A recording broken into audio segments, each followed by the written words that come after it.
Welcome back.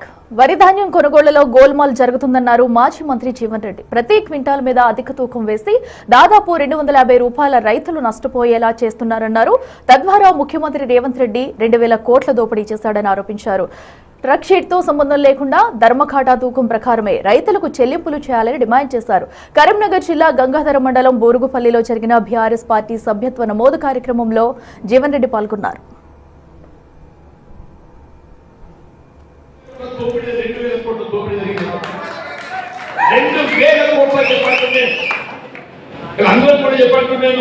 ప్రతి రైతు ప్రతి క్వింటల్ మీద మినిమం 250 రూపాయలు నష్టపోయామని చెప్పంటారు.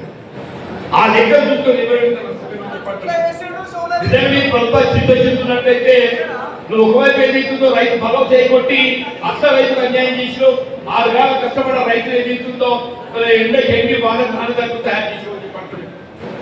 ఇక్కడ ఏదైతుందో ఈ ధర్మకాండ తూకానికి అనుగుణంగా ఏదైతుందో ఇప్పటికే వ్యత్యాసం. నీ ట్రక్ మాకు సంబంధం లేదు.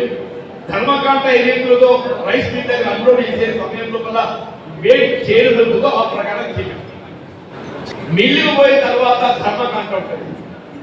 మిల్లుకు పోయిన తర్వాత అన్లోడ్ కన్నా ముందు ఏదైతుందో ధర్మకాండలో తూకం వేస్తుంది. ఆ ధర్మకాండలో వచ్చే తూకానికి మనకి ఇచ్చే ట్రక్ షీట్ మధ్య వ్యత్యాసం. ఏమంటారు, ధర్మకాండ ఎంత తూకం అయితే వస్తుందో ఆ ధర్మకాండ తూకాన్ని పరిగణలోకి తీసుకోం. ప్రేమ జరుగుతుంది మొత్తం రాష్ట్రం లోపల ధర్మకాండ తూకాన్ని ఎక్కడ కూడా ఎవరు పరిగణలోకి తీసుకుంటారు. ధర్మకాండ సపోజ్ 100 క్వింటల్ వచ్చినట్టయితే వాడు మనకి ఇచ్చే సీట్ ఏదైతుందో ట్రక్ షీట్ 90 కిలోల కంటే ఎక్కువ. ఇది ప్రత్యేకంగా చెప్పంటున్నాను. నేను ఇవాళ సభాముఖంగా చెప్తున్నాను. 2000 కోట్ల